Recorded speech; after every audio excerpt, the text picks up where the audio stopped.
Effectivement, il y a un constat que rapport après rapport, année après année, on a un grand nombre de crises négligées qui sont en Afrique. Il y a plusieurs facteurs qui peuvent expliquer ça. Il y a d'abord le facteur de crise prolongée.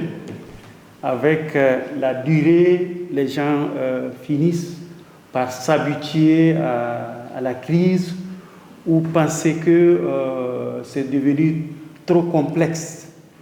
Mais il y a aussi d'autres réalités beaucoup plus déprimantes par rapport à ces crises. Parce que quand on regarde sur d'autres contextes, avec souvent le même niveau de sévérité et peut-être même des niveaux de déplacement moins élevés, on voit que la mobilisation n'est pas la même. Donc il y a un facteur qui est géopolitique également. Tous les pays n'ont pas le même intérêt géopolitique pour la communauté internationale. Il y a également le fait que la plupart des pays donateurs qui sont généreux, il faut toujours le rappeler, leur générosité a permis d'apporter le niveau de réponse dont on a parlé, même si c'est insuffisant. Mais ce qui mobilise leur attention souvent, c'est la proximité géographique ou culturelle de la crise. On a l'impression que les crises africaines sont des crises lointaines et ça ne mobilise pas le même niveau d'attention.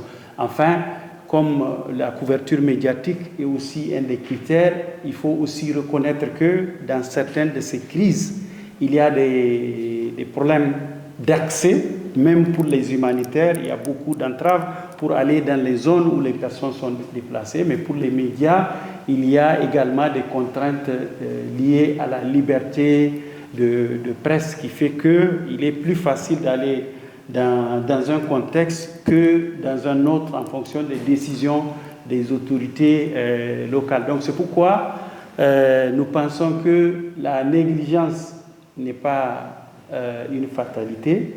Il faudrait juste que tout le monde regarde ces crises avec le même niveau d'attention, le même niveau d'impératif moral d'apporter une assistance à des êtres humains qui souffrent, quel que soit le pays, quel que soit le contexte, et que les puissances diplomatiques, les organisations internationales actionnent les leviers de dialogue, les leviers de processus politique pour apporter une réponse pacifique à ces crises et éviter que des millions de personnes continuent de plonger dans la violence, d'être privées de leurs droits et surtout d'être dans une incertitude totale par rapport à leur avenir et à l'avenir de leurs enfants.